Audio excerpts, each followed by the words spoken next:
What's going on, guys? It is Heel Turns and High Spots, bringing you guys another episode. As always, I am joined by Charlie. Sorry we're a little later than usual. This won't happen again, but we did need to do a special start time for today. But luckily it's only this once. But we're not even gonna do our usual intro. We're just gonna get right into it because we don't want to be here until midnight. So. Let's get into it. First up, we do have some news.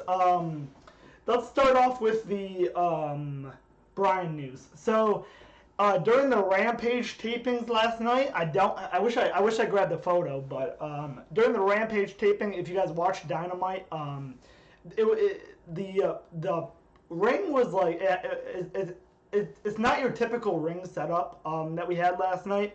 You had like a platform. It really wasn't a ramp. You just had that platform leading to the ring. And Bryan Danielson got his foot stuck in between the platform and the ring. And according to reports, he was there for a good 10 minutes. So, but he did walk off under his own power. So I'm actually that was exaggerated. That was just like 5 minutes. Okay, yeah. Cool. Mm-hmm. So I'm sure he's just fine. It probably didn't, tickle, but hopefully. Yeah, he was selling on the way up, and he flipped off Eddie Kingston as well, so he'll be fine. Yeah. We haven't heard anything yet, so. Yeah, as soon as Tony Khan knew that Rey Fenix broke his arm, he let us know. So I think if something happened with Danielson, he would do the same. Yeah. Right. Next up, a little bit weird here.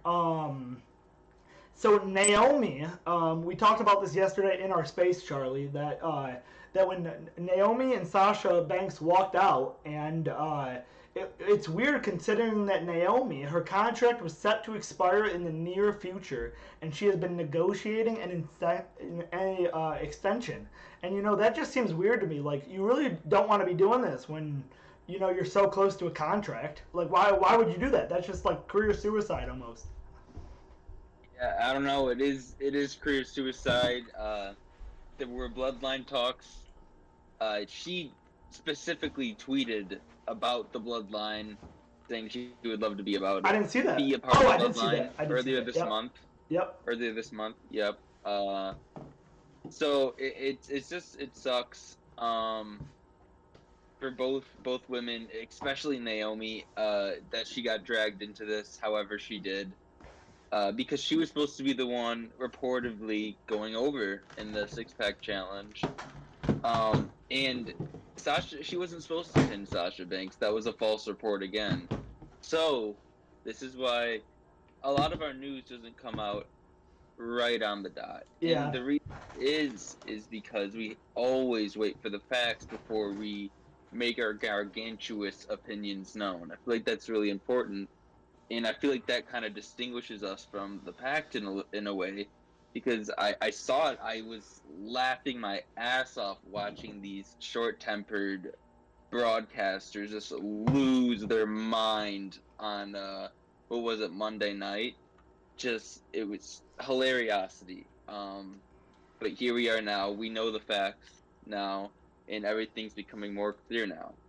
And I just feel bad for Naomi. And, I feel like as time comes, we'll get an explanation from both women, hopefully. Did we hear anything yet? Because you would probably know more than me. Okay. So, I don't, like, it was weird because I was watching Monday Night Raw when it happened. So I did hear, like, Corey Graves, say it, but, it was just weird. What a weird situation. Yeah. But, let's just hop right into it. The, Dynamite now. So the first match, we had Samoa Joe versus the Joker, and I tell you what, Charlie, this Joker caught me by surprise. It wasn't like I definitely was surprised. Yeah. And I mean, in the grand scheme of things, I'd probably put Johnny. Johnny Elite honestly would probably be in my top 5 if I really thought about it. I just never thought of him. I'm right there with you. Right when he came out, I was like, oh, duh. How did I not even think about this guy? Like, we know he's a free agent, Yeah. But yeah, I'm right there with you. It was cool. Yeah, it was cool. I would have liked to see other people. Yeah, but yeah. it's Like cool to see John Claudio, Morrison. Miro. We both grew up with I grew up with John Yeah, Morrison, so it was good to see him. it was. I saw some guy on Twitter say that when they saw Johnny Elite, they thought it was Johnny Gargano, and I'm like, what? Well, yeah, I don't know because they know I knew it right away. Yeah, I knew it right away. John Morrison. Yeah. Yeah, because right when there were talks about John Morrison, we'll just call that be his tier 1 name, right? So when there were originally talks about actually we will call him Johnny Elite. Johnny Elite coming to AEW, it was like, oh, his name's gonna be Johnny Elite. He hasn't signed a contract yet, actually. What's that? He hasn't signed a contract yet, actually. He has not. Not that I've seen. As of last night, he has not signed a contract. Well, you know what? That's probably excuse me. That's probably all right because if he did sign, the AEW's roster is so stacked, he'd probably turn into like Johnny Dark Elevation. So yeah. it's all right. But so I mean that just makes me wonder like what's up with Miro? What's up with Claudio? I mean, like, you know, like what's going on? I'm assuming that Johnny Gargano is probably still, you know, dealing with his baby since Candice only had a couple months, you know. But yeah, that must be it. But let's get into the match here. The match starts off. They tie up. Joe chops Morrison. Johnny kicks to the midsection. Joe follows with a kick of his own. Joe takes it to Morrison in the corner. Joe with a headbutt. Morrison kicks at Joe in the face. Dude, and like he like actually kicked Joe's face, bro. Like yeah, that was a big kick. Yeah, and then he put Joe in a headlock. Joe then came back striking the midsection. I put Joe, but I'm pretty sure Johnny had a cartwheel into a clothesline. And yeah, Joe definitely didn't cartwheel. But I put Joe, so it was, but I definitely I remember it being Johnny, but Johnny cartwheels into a clothesline and it looked pretty sick. Then Morrison, I don't know what it was called because me and Charlie were watching it with the sound off. And when I went and rewatched it, frickin' I had a lot of stuff going on in my kitchen, so Morrison does a flip that I don't know what it was called again. Flip off the rope, the top rope, taking Joe out. And then in picture, Joe throws Morrison into the ring. Joe then strikes Morrison in the ring. Joe catches Morrison, slams him down, and covers him, but Morrison kicks out. Joe then puts Morrison in a headlock, and then as we're getting back from break, Joe hits one of the biggest shoulder tackles I've ever seen. Until, actually I would argue, I don't know, what would you say? Would you say the one from Joe was bigger, or would you say the one from Keith Lee was bigger later on in the night? Well, Keith Lee always makes it look good just because his stature is just so, like, you know what I mean? So I'm going to go with Keith Lee. Okay. That move is like so Keith Lee. It is. We get back from break. We get a senton from Joe. And then Joe covers Morrison, but he kicks out. I do want to make a special note here because this is where I put it in my notes. Rampage is at a special start time again. It is at 7 p.m. tomorrow. Which, that's going to be tough for me, but we'll figure something out. Joe covers Morrison, but Morrison kicks out. Joe goes for the muscle buster. Morrison counters. Morrison then hits a 450 splash, but he does not catch all of Joe. Which it was literally, I told you last night, Charlie, that landing looked a little weird. But yeah, it did. Well, you know, I'll say this now because I don't have this match. I'm not doing the play-by-play here, so I'll say this now. I saw a lot of hate on Johnny Elite on this match. I heard a lot of things like that. He was sloppy. That was not his fault. No. That was Samoa Joe's fault. Yo, did you see how far Samoa Joe was? He was like 2/3 of the way across the ring. Yeah. Like, so far. You're a vet. How do you not know? Just scooch over. These guys are both vets, so both of them should know. I almost feel that more. I don't know. I mean, I guess it would have looked weird though if we saw Joe scooting over. I don't know. I mean, I would have liked. In that case, I would have liked to have. Maybe he should have just went to a different corner. Yeah, that or Morrison should have just picked him up and dragged him, like what he did after. Yeah. Because after that, Johnny hit the knee strike, and then he went for the 450 splash again, or he went for that flip again, and then Joe got the knees up, and then Joe hit a muscle buster for the win. So I mean, like. I do think that it would have been nice if Morrison. I mean, maybe Morrison thought he could have hit it, but I don't know. I would have liked to know what happened, but immediately. It didn't look like he was close. It looked like he knew he wasn't gonna hit, and he had to compensate, right? Yeah, that's what I took it as last night. Mm-hmm. But yeah, I don't know. It was a weird spot.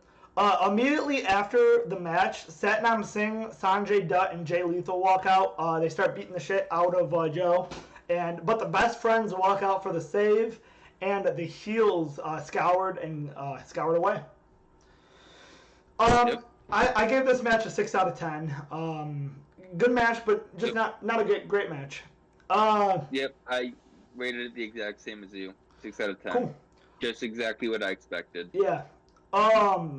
And I'm glad Samoa Joe got the win. Yes, I am too.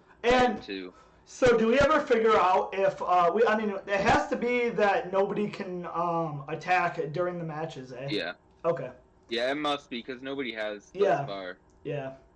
The next segment we get into is Lexi Nair, our favorite backstage person now, Charlie, is with the Hardy Boys. Jeff was medically cleared to tonight's show. Jeff says, I feel good. The Young Bucks walk in. They say that Jeff doesn't need to take these bumps, which is exactly what my co-host Charlie's been saying. They say, take the night off. They say he can stay in the match. Adam Cole is going to beat him. Matt says, if the two of you interfere, Adam Cole won't be the only one who is getting whipped. Which I don't know why you wouldn't say Wardlow, but hey. He did say Adam Cole because I definitely heard that. You know, that's funny because that would have been perfect. I didn't even think about that. Yeah, but it would have been perfect. Yeah, good promo. Give us more. I didn't even know Jeff. Obviously, that. I bet you Jeff was probably a little roughed up from last week still. So. Yeah. Shoot. Yeah. Yeah. But. Then we immediately hear Cult of Personality come out. CM Punk was on commentary for Hangman versus Takeshita again, and I don't want to. I'm doing the play-by-play, so I'm going to just say this now, Charlie. You yesterday made a great point that this dude wrestles like Kenny Omega. Just like Kenny Omega. But they're coming from the same place. What makes Kenny Omega special is he wrestles specifically for the people far away from the ring.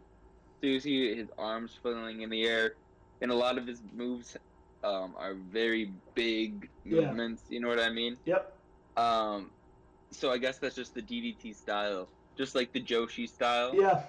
Between Riho and what was her name tonight? I'm sorry. Oh my! I don't even know. Ito. I can't wait till we get into that, bro. Yeah.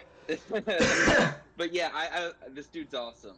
Yeah. I love Kenny Omega, and this dude's sweet, and I cannot wait to go check out some more of his matches because this is my introduction to him. Yes. Yeah. Not this match, but the one against Jericho. Yeah. Same here. Same here. I think, dude, we're like on day 175 with Kenny. I really do. I hope Kenny is back soon, but man, I don't got any hope because like he might be out for a year, bro. Yeah, it's getting close. Yeah. Well, he did say he wouldn't wrestle of the year. What? Despite being out for half the year. He did. Yeah. He did. I do remember that. Well, it's more than half of the year already, so. Yeah. Paige is. I didn't know this. I didn't realize this. Paige is 51-17-1. That's nuts. What part of that is nuts? I don't know. I just think that 50. I don't know. I guess like if you look at Jon Moxley is only have. You're right. There's not a part of that. Because if you look at Jon Moxley only has like 4 losses. He was established before, though. Hangman wasn't established before True. he came to AEW. True. He's a homegrown talent. Well, he was a Ring of Honor guy, but he never won the world title at Ring of Honor or anything like that.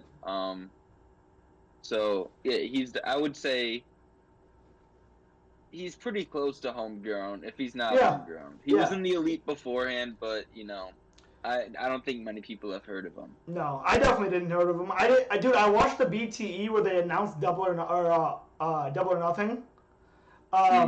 And I didn't even realize that was Hangman. Like I knew like the Young Bucks and I knew Kenny, but I didn't know Hangman. But obviously that was then. But they started off strikes back and forth. Suplex hits suplex. Hangman hits a suplex. Hangman then jumps over the top rope, taking Takeshita out on the outside. Paige throws Takeshita back in, but Takeshita jumps over the top. And this one was weird because he literally like floated over the top, bro. Like he like left. That's what I'm saying. And then he like sat up there. So these guys are so talented. They are ridiculous. Bro. I hope he like. I'm sure he's going back to Japan, but I wonder who he faces at New Japan. Or for Brindor, I'm sorry. Paige takes. That's not New Japan. He's not. That's DDT. Oh, okay. Different company. So I didn't know. Yeah. I didn't know if he was working for DDT or works for New Japan. I didn't know. Okay. Yeah, it's like think about like a foreign exchange student. Gotcha. Gotcha. Paige takes Takeshita out on the top rope. Hangman hits a backbreaker on the apron, followed by a moonsault, and then we get a picture-in-picture. Paige chops Takeshita, catches Takeshita, and hits a vertical suplex for a 2 count. After the break, Takeshita takes out Paige, follows up with a pin for a 2 count. Takeshita hits a nice tope suicida on Paige. Takeshita then throws Paige into the ring, hits kicks in the corner, but Hangman follows up with kicks of his own. Takeshita then German suplexes Hangman, and they both collide in the middle of the ring, and they drop. Funny little side note about that spot was when like they were gearing up, Charlie's like, something sick's about to happen, and then that happened. But say that again. Remember yesterday you were like, I feel like something sick's about to happen, and then all they did was just collide. Oh yeah, that's right. Yeah, that was extremely disappointing. It was extremely disappointed, but Paige goes like a, No, it was still like fine. Like Paige goes for the buckshot, but Takeshita hits a knee strike for a 2 count. Takeshita hits another German suplex, looking like Brock Lesnar out here. Follows up with a jumping knee, but Hangman connects with a rolling elbow strike. Cowboy shit chance break out. Paige hits a buckshot lariat, followed by the GTS for the win. After the match, Punk and Paige stare down each other. Hangman Page says, "Cut my music." They continue the stare down. Punk gets in Hangman's face. Page walks off. Then we immediately go to Fuego del Sol with Evil 10, Evil Uno, and I can't remember the other guy, but with the Dark Order. Fuego says, "You made my life a living hell." But for a month you made my life a living hell. Talking about House of Black here, and Dark Order has your number, and then not evil, 10 says some would say it's 10-1. For real, 10. Good promo. And it's probably like, you better not steal my gimmick. Well, I mean, if you think about it, it's not even Sean Spears' gimmick anymore. You know what? Can we go back to... You kind of alluded to it. Can we go back to Sasha Banks for a minute? Yeah. I feel like we totally didn't...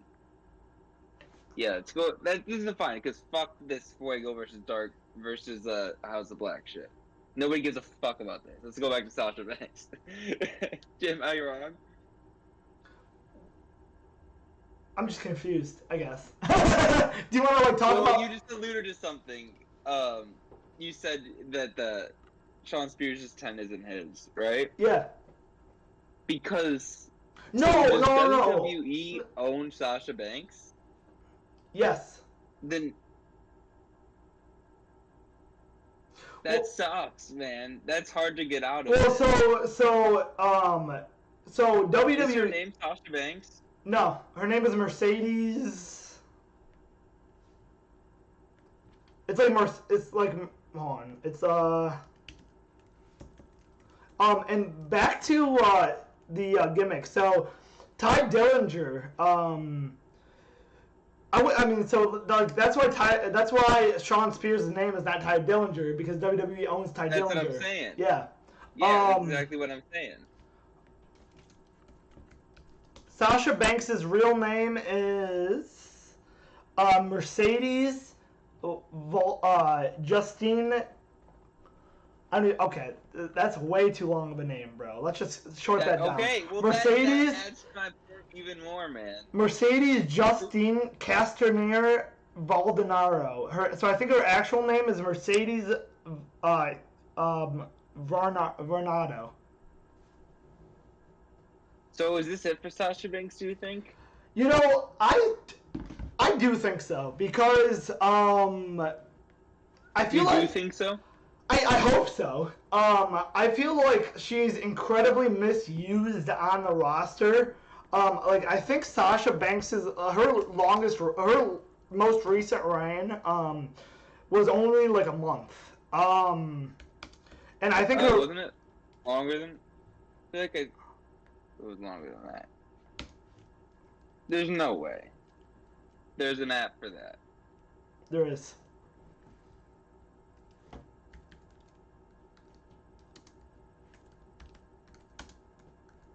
Holy shit. Was it a month? 27 days. Not even a month. Wow. And then I think her longest title was 167 days. But 27 days. Was that like, you know? So she held the title. Her longest one was August 25th, 2020 to April 10th, 2021. That's her longest one? Yeah. And for any championship.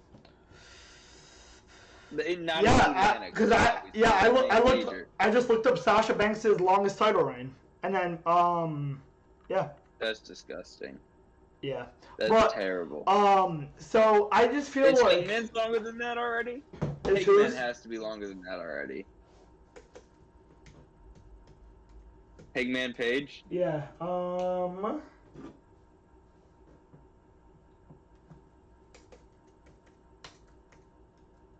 But I do think that, at one point, one can only be treated so bad, right? Yeah. Now, the thing with WWE, though, is they're not going to release someone like Sasha Banks, okay? I don't care what the reports say, they aren't. Because they know that if Sasha Banks goes to AEW, she's gonna be the #1 superstar. Well, will she go to AEW? I think Isn't she would. Like in Star Wars movies? Well, I'm saying if she continues to, she's in the Mandalorian, yes. But if she stays in wrestling, I do think she might go to an AEW. But not to say that that's 100% because I don't know her. Yeah. So Hangman Page. She would go straight to the top. She's probably the most replicated women's wrestler in wrestling ever since 2016. So Britt Baker, Sasha Banks probably inspired her.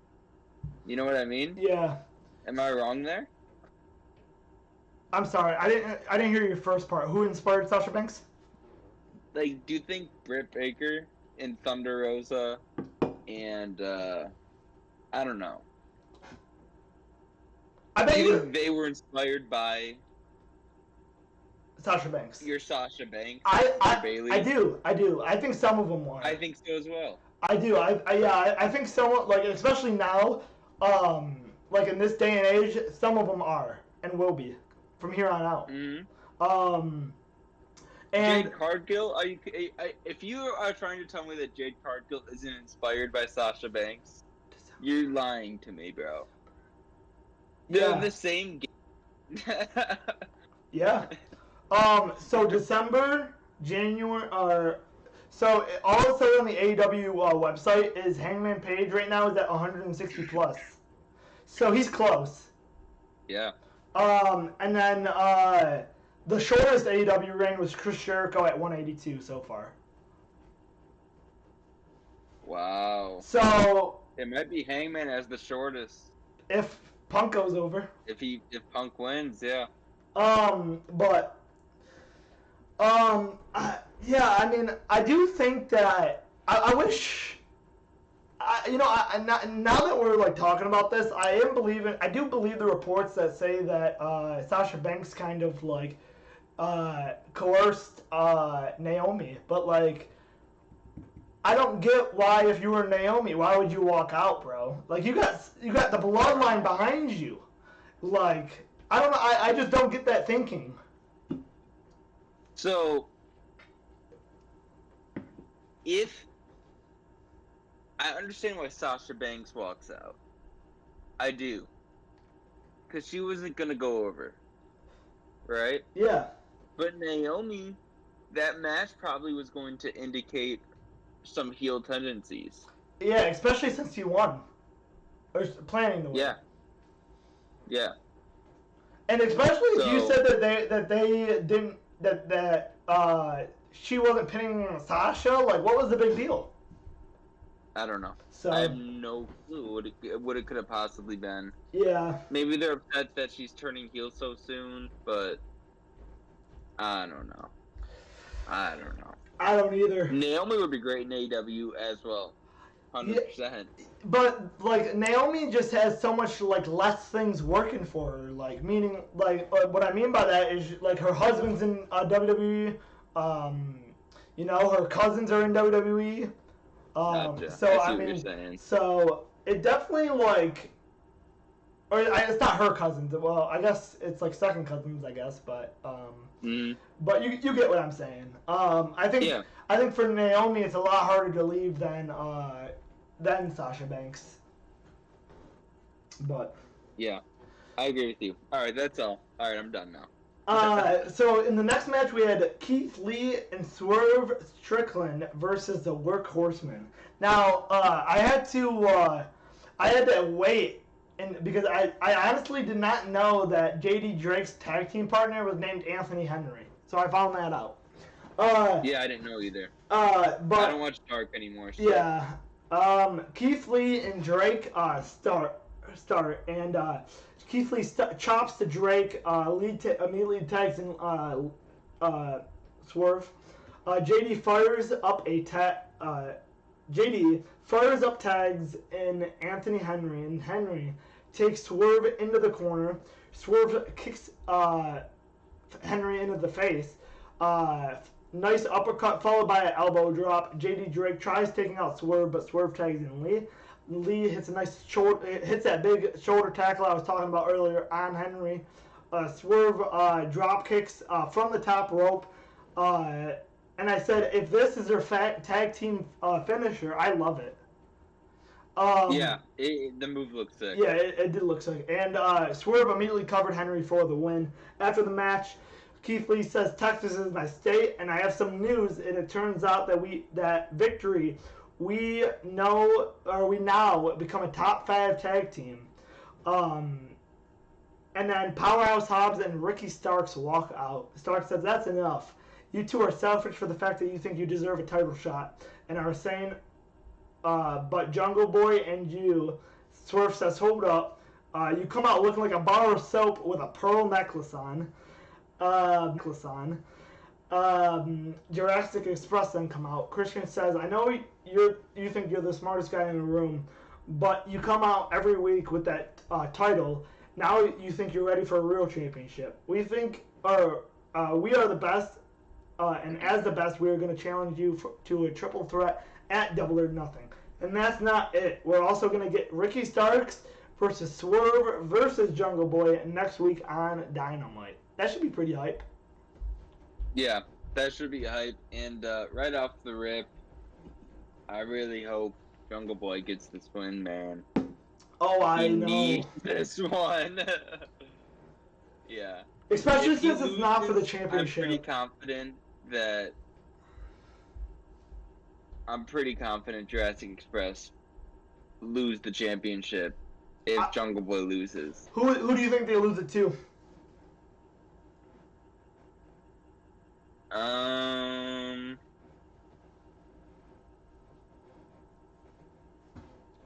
Probably Swerve and Keith Lee. They're the hotter tag team. Yeah. I mean, dude, I also would like to see Ricky Starks and Powerhouse Hobbs, both do other things like singly, you know. Yeah. Yeah, they're both great single wrestlers, and I love Swerve and Keith Lee as a tag team. They're great. They're so perfect together. You know? Yeah. And like this just makes me think like look at how much you can see like how much happier Keith Lee is. Just like when he walks to the ring, bro. Like he is so much happier than he was in WWE. Bearcat. Next up, we get Chris Statlander promo with Red Velvet. Red Velvet says, "I know we save each other. Things are different. On Friday, I'll bring you everything the baddie way." Chris says, "I wasn't even in this tournament. I'm taking the opportunity to the top of the business." Then Jag walks out. She says she needs a real leader, and then she walks out and says, Tony, cut the shit. That's great line. Tony, cut the shit. Cut the shit. That's her shtick. That is her shtick. And just as before, I believe that Red Velvet will win this match.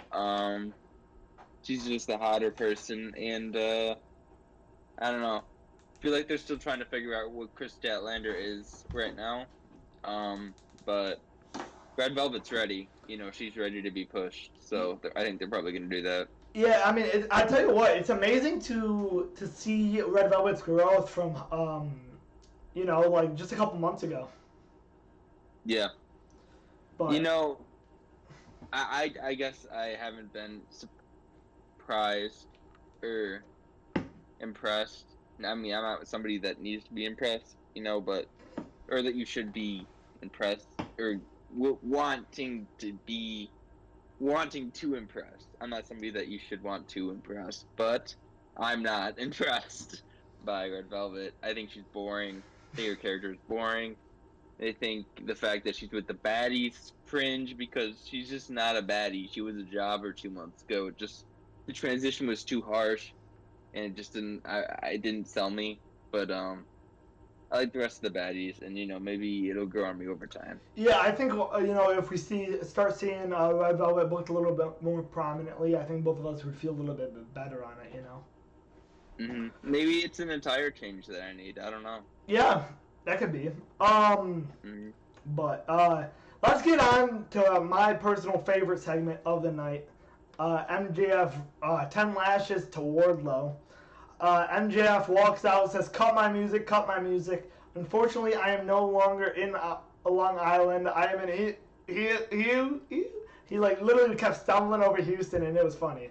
Says, hold on, sorry. I'm in Houston, did it again. I'm in Houston, Texas. Everything is bigger in Texas, and I'm looking at ugly fat heads. I think you guys are talking about Wardlow. If you lay a finger on me, you don't get the match at Double or Nothing. You can't sign an AEW contract, but I'll let you keep your job because I'm better than you, and you know it. Wardlow walks in, gets his no music, and he's handcuffed still. So MJF first whips Wardlow, and Wardlow starts laughing. So then MJF hits Wardlow harder, and Wardlow just wasn't flinching. MJF was starting to get pissed at this point. He starts taking off his clothes. And then he goes like 4 whips in a row, just goes ham, like bam, bam, bam, bam. Wardlow is just sitting there no-selling it. And then Spears takes a shot. And it seemed like Spears was actually hitting harder than MJF. Yeah. Wardlow then flinches. Wardlow says one more. MJF then low blows Wardlow. And Spears takes the ref out of the ring. Spears and MJF then double team Wardlow. MJF hits Wardlow with the Dynamite Diamond Ring, and Spears picks up Wardlow, hits the C4, and MJF counts 2-3. Just symbolizing that just like that, Wardlow could be out of AEW for good. But we both know that is not going to happen. We will see Wardlow. I think we did get confirmation that the steel cage match is next week. So next week, I can't wait to see Wardlow win. Yeah, and now that I'm thinking about it, I think I'm gonna do a parlay here. A parlay. Okay. I'm not 100% sold on Wardlow winning at Double or Nothing. I'm not either, yeah. Simply because MJF just lost a huge match against Punk. And you don't just magically go to the title picture. And he hasn't won a match yet. He hasn't won a match in a minute when you think about it. It's been a minute. So he's not going to the world title picture right away, or a few months, if he loses to Wardlow. Which is fine, which is how it should be. Because Punk's going to win it. Which is how it should be. Because if Punk wins it, MJF is going to be the perfect catalyst to take that off Punk. Yeah, so that'll give Punk a little bit of time to, get a few dubs. Hear me out here. Summer of Punk Part 2, but this time we get Punk as the champion. Oh, man. No? I'm still not sold on Punk winning. It doesn't feel like he can even beat Bryan Danielson. Well, Bryan Danielson, nobody can beat Bryan Danielson except Kenny Omega and Hangman Adam Page, in my opinion. So it's like, I don't know. And for MJF to be the one to take it off Punk, I think a face Kenny Omega would be a great person for MJF to take it off.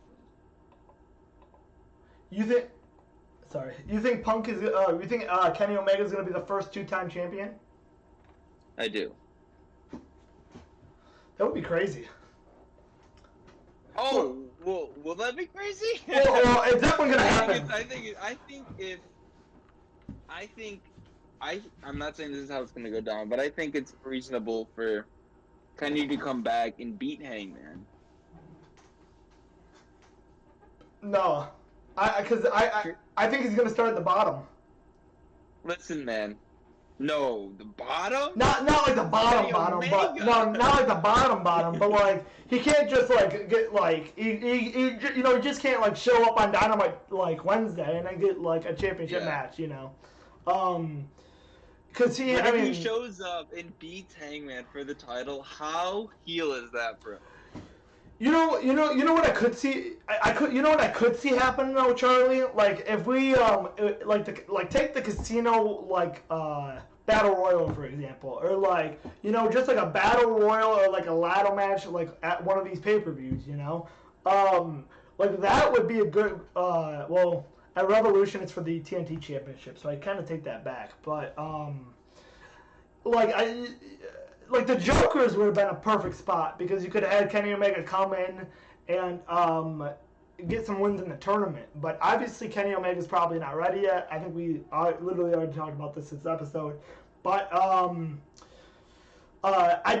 it's gonna be crazy, bro. Like the main, or not the main event, the AEW World Championship scene is just so crazy, and like Tony Khan can literally just open up the toy chest and pick any fucking toy he wants in that toy chest, bro. Yeah, it is insane the amount of people who can realistically win the title. Just contrast that to WWE, man. That's hilarious. Yeah. Just for fun. Let's start naming names. Ready? So obviously we got Hangman. We got Kenny. We got Mox. I don't think Jericho's World Championship caliber anymore. No. I think that ship has sailed. That's why he was the first one. Right. Yep. That's okay. So now we got new champions. Danielson. Adam Cole. Keith Lee. Let's see. World Championship. At this moment, no. But in the future, yes. MJF. Darby Allin.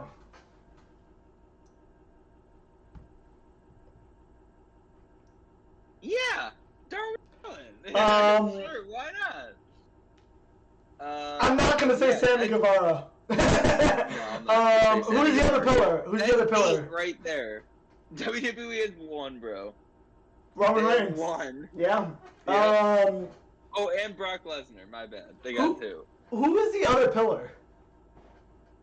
Sammy Guevara, Jungle Boy. That's it, Jungle Boy. And Darby. So Jungle Boy, bro. Jungle Boy's another one. I would like to see Jungle Boy as a champion one day. Jack Perry. Well, he keeps losing. He keeps losing those singles matches. But I'm just talking eventually, bro. This is in like 3 years down the road.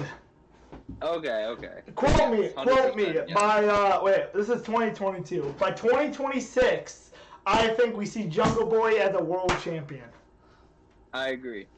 I think you will be going by Jack Perry by then. Yeah, 100%. And I think I do think that it's going to be when Jurassic Express is done.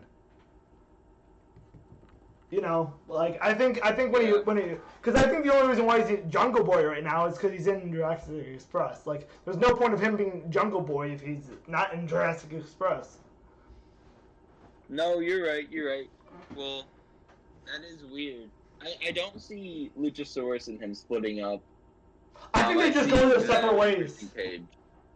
Yeah, they can go their separate. But what does Luchasaurus do, man? He could be another tag. I don't know. Him and Christian Cage. I don't know. Maybe Christian Cage doesn't want to be I don't know. How old is Luchasaurus? That's odd, bro. What do they do with Luchasaurus? How old is Luchasaurus? He's such a weird singles wrestler, bro. He's like made for tag team wrestling. That's insane. You can put him in another tag team. I don't know. You can find somebody. Put him in Dark Order. I don't fucking know. Oh god. Poor guy. Put him in dude. The Jericho Appreciation Society. Dude, maybe. That was a joke. Yeah. I finally figured out who the guy in the yellow was, Charlie. Rocky Romero. Yep, Rocky.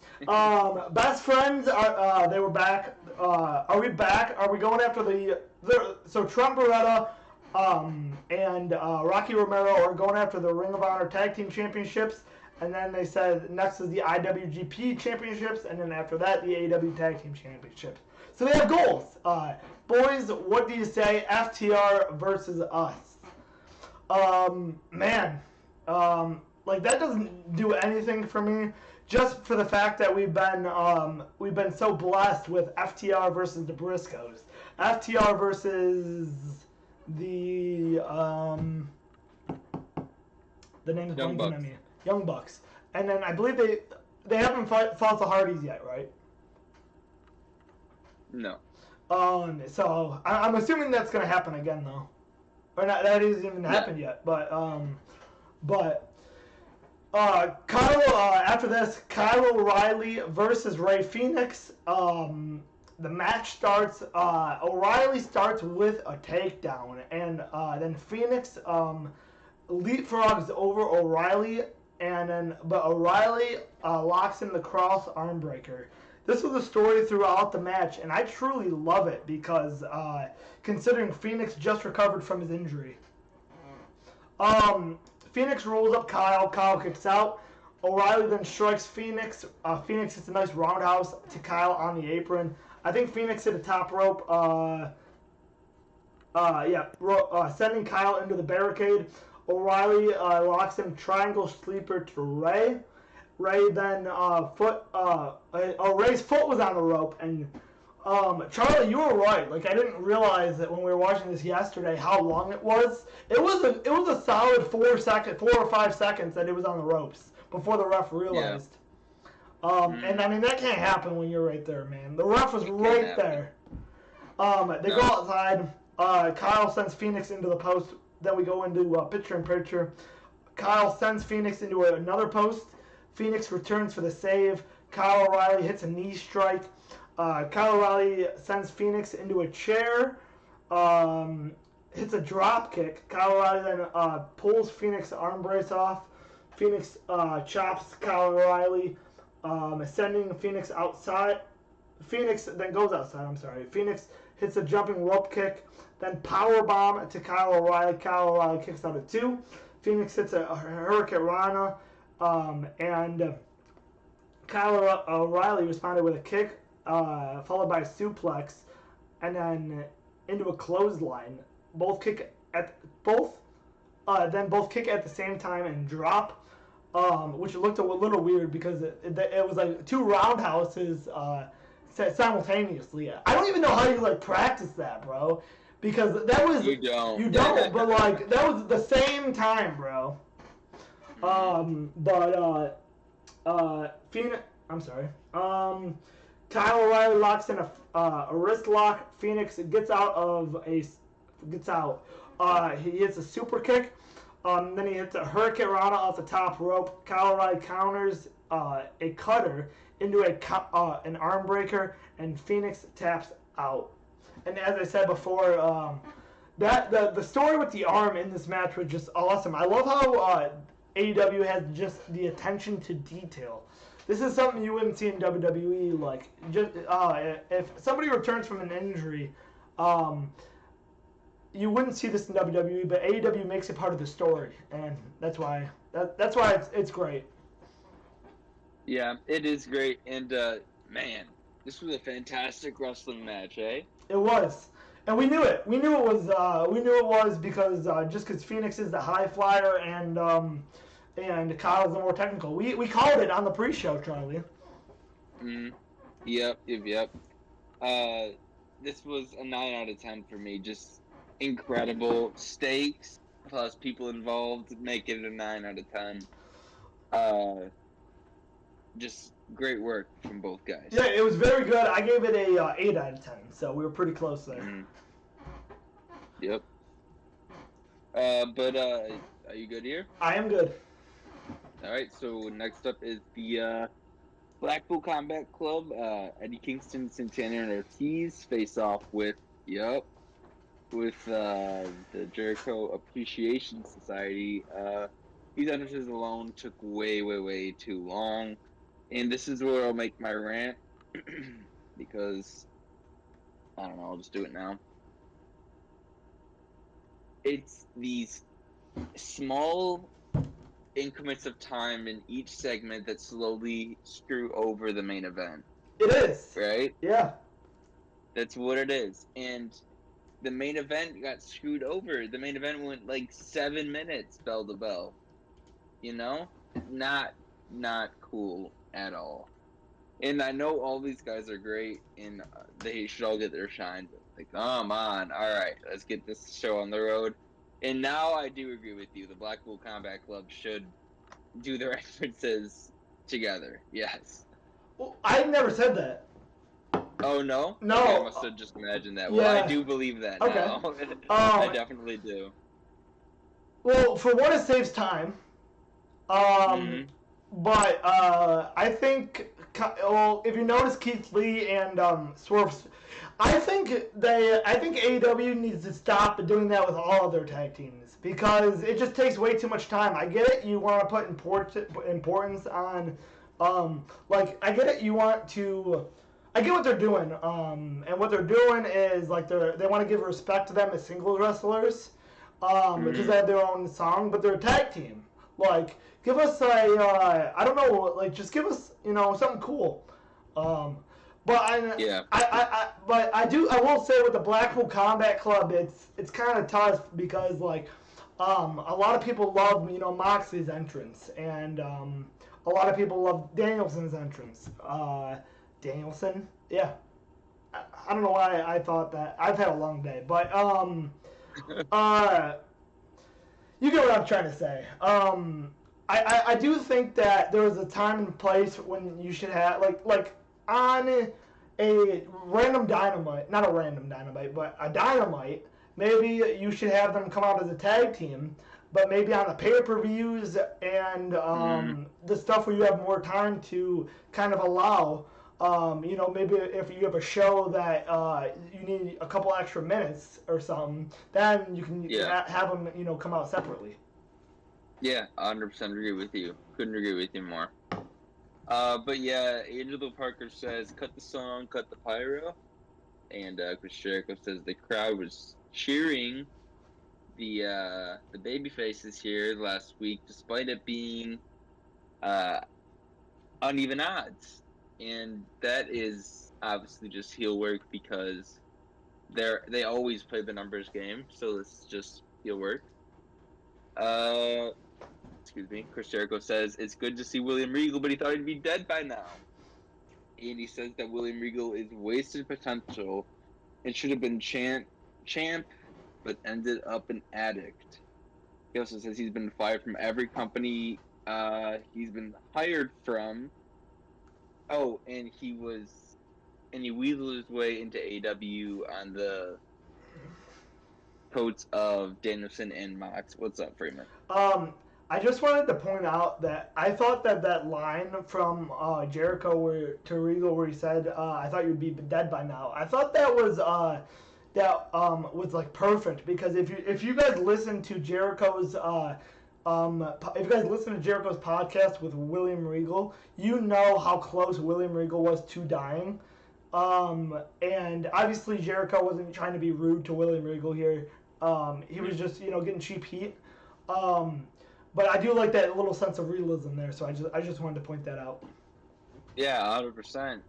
But yeah, he goes through the rest of the group and roasts each and every one of them, and he says that he says to Bryan Danielson, William Regal's going to be giving him alcohol soon, and he's going to have to join the program with Mox.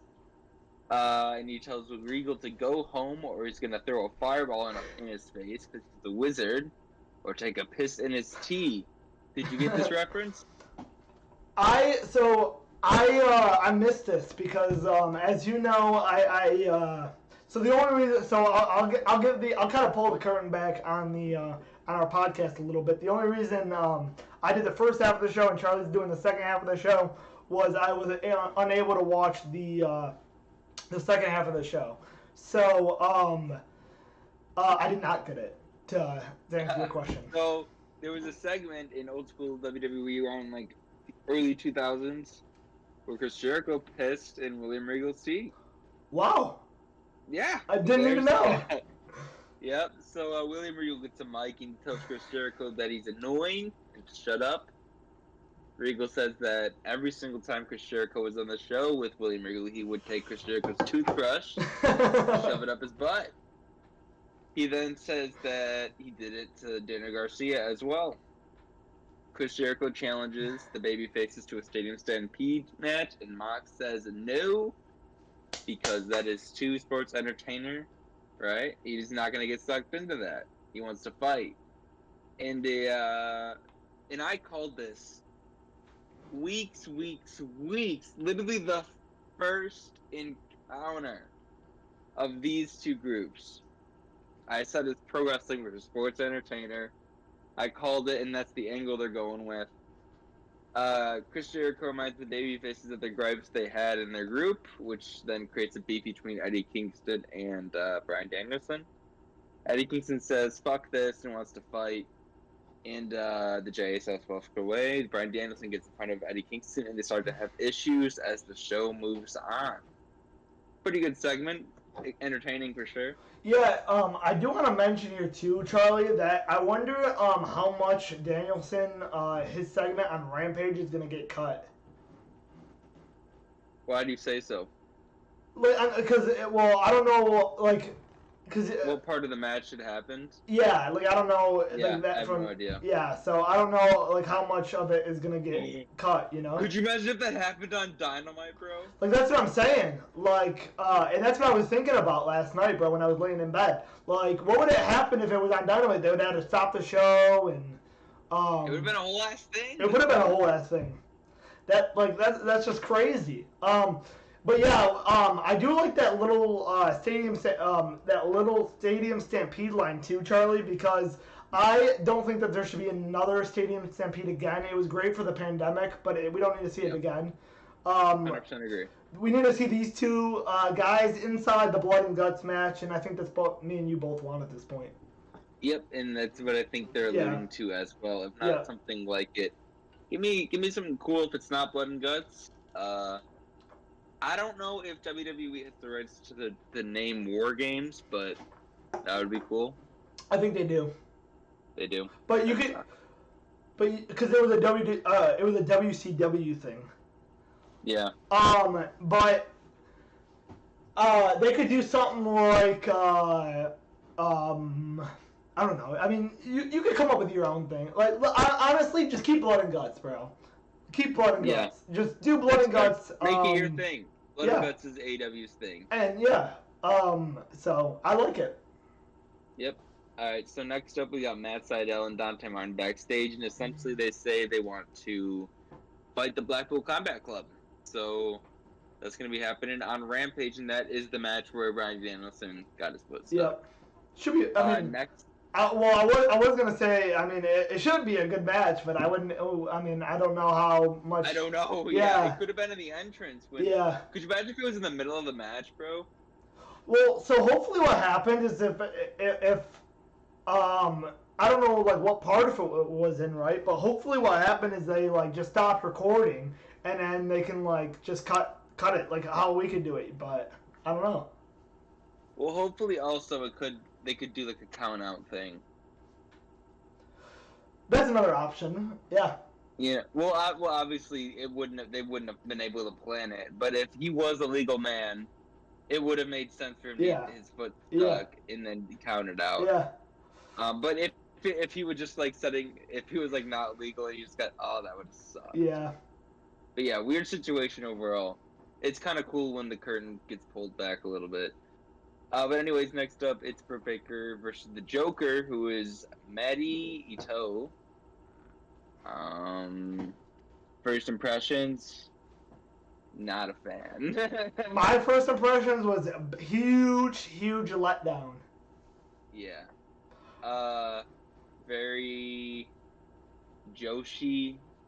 I'm not a huge fan of the Joshi style. This isn't a secret.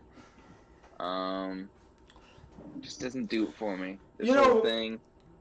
I do want to make I do kind of feel bad, Charlie, because last night I was on I was on TikTok and I was watching a video of this clip. It was somebody like live reacting to it. Yeah. And I commented. I said, you said it yourself. It's underwhelming because she is a comedy character, bro. If she wasn't a comedy character, literally, if she was anyone else, bro, I'm not saying that I needed Athena, but like literally anyone else that would have given us a surprise. And I guess this really is only for the people who knew that they were a tag team before. Because if you didn't know, like me and you, we didn't know that they were a tag team before, so we didn't get the reference. Just not. I don't like this at all. Yeah. She just like Riho. And that other girl. Like the other girl from last week, like we don't need three of them, bro. What was her name? I can't remember. I can't remember her either. Hold on, I'll pull it up. But when you're going through it, I'll pull it up. But we don't need three of them on the show, bro. We barely need two of them. Yeah, Joshi style is not my favorite at all. Just keep them away from the title picture. You and the weird Japan marks can have their fun. Just keep him away from the real professional wrestling, please, because that very. I mean, and people compare it to Orange Cassidy. Here's the thing: Orange Cassidy doesn't force people to sell his bullshit.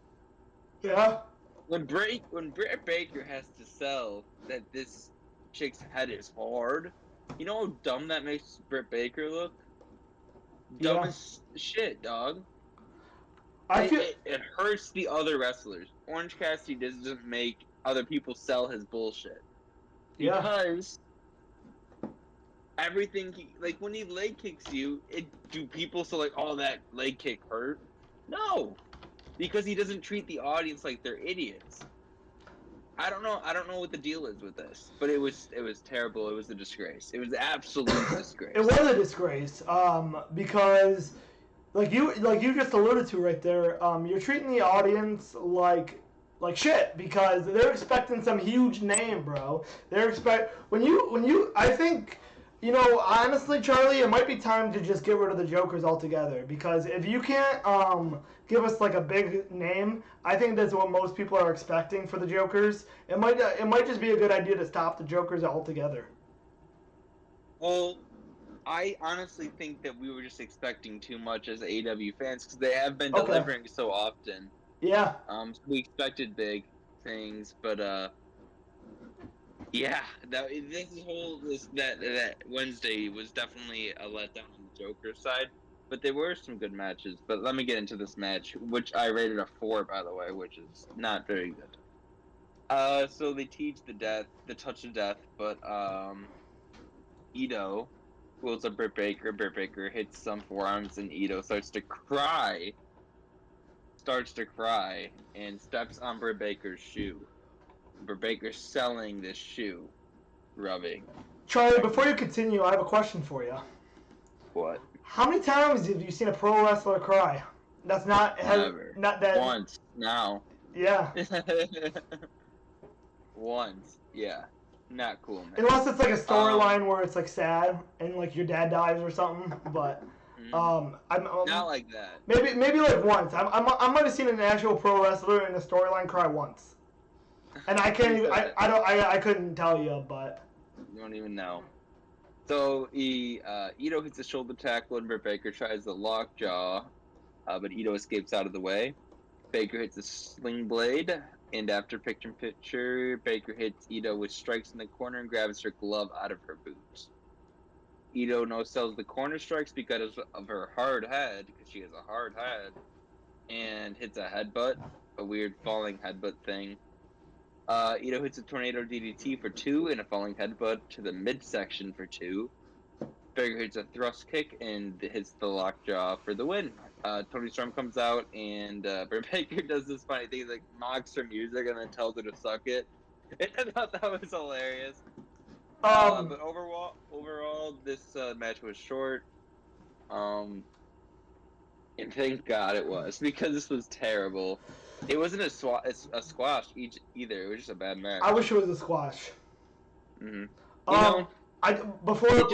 This stuff like this is what shows just the levels between men's and women's wrestling in this day and age. They're just. I haven't rated a men's match lower than a 6. I consistently rate women's matches 5 and below, and it's not because I'm a sexist. It's just shit, man. Like, there's every week it's something. It's like every week there's just like the discrepancy becomes so obvious. So I'm looking at AEW.com right now. Or AllEliteWrestling.com. Her name is Yuka Sakazaki. What was the other lady? Oh yes, yes, I remember her. But just looking at here, like there's a lot of people that I would consider jobbers. Like AQA. I know Abaddon wrestles a lot on Dark, but I would consider Abaddon a jobber almost. Actually, I take that back. She's 8-0. Yeah, she doesn't lose much. But she's only on Dark. Yeah, her actual record is 34-3. That's good. Yeah, AQA. I've never even seen her. Like, I mean, I can keep going on. So, but my point is, the point I'm trying to make here is, if you want us to care about your women's division, we need to see an improvement in that women's division. Yeah, and they have a lot of women. I can just like off the top of my head: Britt Baker, Thunder Rosa, Serena Deeb, Ty Conti, Red Velvet, Ruby Soho, Conti. Toni Storm, Paige Van Zant. Yeah, they have good wrestlers. Yeah. But their low end is really, really, really low. Yeah. Like almost indie level low. Yeah, it's close. It's close. Well, and part of that, and see, the problem with that statement right there, Charlie, it's a correct statement. But the problem is I think most of the people that we have now that are like indie wrestling talent, it's when Tony Khan bought the company. He had to formulate some type of a women's division. So I still think some of these superstars that are jobbers are still from that first deal, but I could be wrong. Honestly, that makes a lot of sense to me. That does make a lot. I think you're onto something there. Yeah, so I think as we keep going on and on, I think we'll just get better and better. But yeah, yep, that makes sense. Now that AEW is so much more reputable than it was back then. Yeah. Coming up on 3 years, by the way, really good for them. But speaking of such, Serena Deeb interrupts Tony Schiavone in the ring as he's, saying this. She says that she's sick of hearing Tony Schiavone talk and that she's heard Tony Schiavone say that she will lose against Thunder Rosa. Deeb says in one short interview he made himself sound like a complete idiot and invites Dustin Rhodes to the ring. And he comes out. Serena Deeb says of course they would cheer Dustin Rhodes because they cheer for failing sports teams. And I thought that was really funny, just making it very clear that she doesn't know any sports teams in Texas. And that Dustin Rhodes is the poster boy of failure. She says she respected him and says that he knows how hard it was to be a woman in wrestling at the time. She says that she put in breast implants just to appease old perverts, and then asked him again why he would pick Thunder Rosa over her. And this is when Thunder Rosa comes out, and Serena Deeb slaps Dustin Rhodes. Thunder Rosa elbows Dustin Rhodes to escape his hold, and Serena Deeb grabs the title and hits Thunder Rosa with it. And this was a great promo, and it really did show the struggles that Serena Deeb had to go through in her life. I don't know if you know this, but CM Punk Straight Edge Society. Do you remember the girl in the Straight Edge Society? That was Serena Deeb? No way! Yeah, that's so. It is crazy. How far she's come in wrestling for sure. And yeah, I'm sure all of this, I'm sure most of this, if not all of this, has some truth to it for sure. I love how wrestling, bro, more times than not, wrestling just comes away full circle. Yeah, it always does. I do want to give you a break here, Charlie, and say the lineup for Rampage and the Double or Nothing match card. All right, go for it. So the lineup for this week's Rampage, we have, as you said, the Blackpool Combat Club with William Regal versus Matt Sydal and Dante Martin. Red Velvet with Kara Hogan versus Chris Statlander. This is the Owen Hart tournament match. The House of Black versus the Dark Order with Fuego del Sol in a 6-man tag team match. And then our updated Double or Nothing match card is looking like for the buy-in, we got Hook and Danhausen versus Tony Nese and Mark Sterling. Hangman Page versus CM Punk. Thunder Rosa versus Serena Deeb. MJF versus Wardlow. Jurassic Express versus Jurassic Express. Ricky Starks and Powerhouse Hobbs versus Keith Lee. Well, you get it. It's a triple threat. Jurassic Express, Ricky Starks, Powerhouse Hobbs, Keith Lee, and Swerve Strickland. And then Adam Cole versus Samoa Joe or Kyle O'Reilly in the finals of the tournament. Yeah, good stuff. This is all the time. Whenever we read match cards, it's with AEW, it's always a good thing. We never look at a match card like, oh, this looks kind of weak. Never. It's always just because of the roster that they have is it's incredible stuff. Well, you know what, and a part of it too, Charlie, is when we don't have Tony Khan doesn't have to deal with booking a 3-hour show. Yeah. So I wouldn't even mind it. No, I take that back. I would mind a 3-hour show. I would 100% mind a 3-hour show. I wouldn't mind it. 2-hour shows is the way to go. It is. I 100% agree with you. I wouldn't mind 3 hours, just for the amount of people in this company. But I think 2 hours is the perfect way to go because it's not too long. Yeah. I mean, when you're watching Monday Night Raw, unprofessional. yes, and but when you're watching Monday Night Raw and you're getting to like the 3rd hour, bro, you're like, oh my god, we still have another hour to watch. Especially with a bad show. Yeah, especially with a bad show. But yeah, speaking of bad show, let's talk about Jeff Hardy versus Adam Cole. Adam Cole ambushed Jeff Hardy while he's making his entrance and throws him in the ring. Great point, by the way, because this is going back to what we talked about earlier, that they need to give more time or more time to like the main event, especially. And this is what happened. Yep. They had to cut out the entrances because they had no time left. I think they had like 8 minutes left. Yeah, bell to bell. I think it was 7:53 to 9 o'clock. Yeah. So it was crazy. Not good at all. Jeff Hardy hits a body slam. Adam Cole rolls out of the ring, and Jeff Hardy hits a flying clothesline off the apron. Adam Cole throws Jeff Hardy into the steel steps and brings him into the ring and hits a backbreaker. After picture-in-picture, Adam Cole hits an enziguri, and Jeff Hardy reverses a whisper in the win with a super kick. So add that to the counter. Jeff Hardy ducks under the boom and hits a stunner and a reverse twist of fate. Jeff Hardy climbs the ropes and tries for a swanton, but Adam Cole moves out of the way and lowers the boom for the win. That's crazy. That's crazy. That's 1, 2, 3, 4, 5. That's 6 lines of notes for a semifinal match of the Owen Hart tournament. I'm on this website right now, and they have 3 paragraphs. So I don't know what the hell happened there. They must have really been milking it then. Yeah, well, they add like taunts and like Wait, little stuff. How much of that is the Young Bucks though? Afterwards. 3 or no, half of the last paragraph. Okay. So speaking of the Young Bucks, they come out and they fake a super kick against the Hardys, and Adam Cole attacks the Hardys from behind, and they hit a BTE trigger on Matt Hardy.